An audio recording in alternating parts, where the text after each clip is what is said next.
Alexis here with Jam with Latin, and today I'm on video number 9, and I'm talking about irregular verbs. Not all the irregular verbs, just one. The most important one, which is labeled esse. So, if you have any questions at all, you can always join my classroom at jamwithlatin.com. Hey Mom, I'm having some trouble with the Latin esse verbs. Can you help me about that? Of course I can, Gabby. I would love to. Let's get started by reviewing our verb endings. Okay, now what we're going to do with Gabby is review our rules. Number 1 is that verbs are the building blocks of sentences. Gabby, how are verbs building blocks of sentences? Because they're very important in our sentence. They're the action. They're the action, and if we don't have a verb, you can't have a complete sentence. Verbs in Latin change forms. And when they change forms, it is called a verb, do you know? Conjugation. Very good. Okay, so there are what I call the 6 standard verb endings. And they're standard because you're going to see them all the time. And I've actually gone over these in earlier videos. Gabby, what are your 6 standard verb endings? In Latin? In Latin. Oh, of course, my bad. O-R-M-S-T, must, tis, unt. O-R-M-S-T, must, tis, unt. I, you, he, she, it, we, y'all, and they.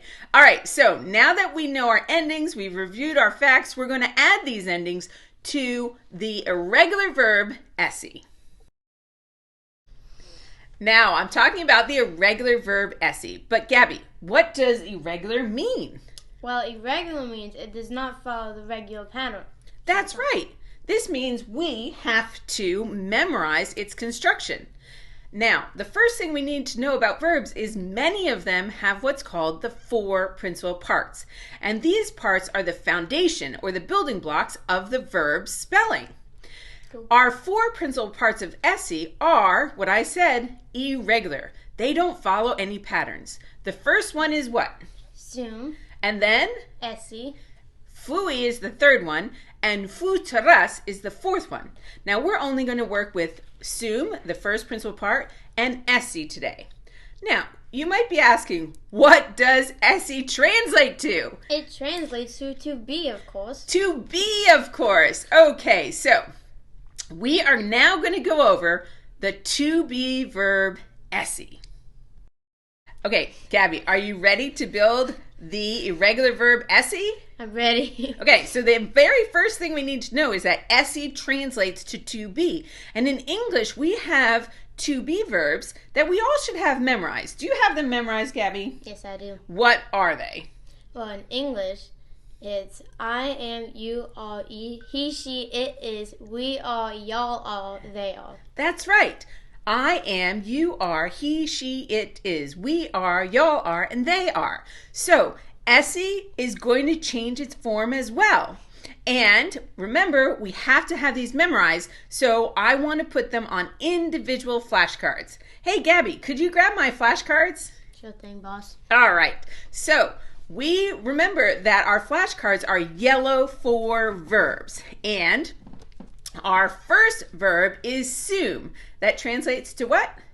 I am. I am. Then s. You are. And est. He, she, it is.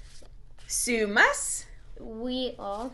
Estis. Y'all are. And sunt. They are. Now, did you see that these endings were underlined, Gabby?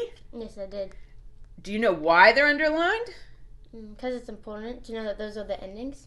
Right. These are our standard verb endings again.